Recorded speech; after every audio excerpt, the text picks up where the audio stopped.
1953 ബെൽജിയത്തിലെ സുന്ദരമായ ഒരു ഗ്രാമത്തിൽ 13-കാരിയായ മാരിയറ്റ് എന്ന സാധാരണക്കാരിയായ പെൺകുട്ടിക്ക് അമ്മ മറിയം പ്രത്യക്ഷപ്പെട്ടു.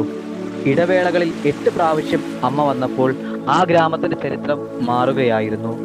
ഞാൻ പാവങ്ങളുടെ പരിശുദ്ധ കന്യകയാണ് എന്ന അമ്മയുടെ ആദ്യ വാക്കുകൾ മറക്കാനാവാത്ത സ്നേഹത്തിന്റെ തീവ്രതയായിരുന്നു.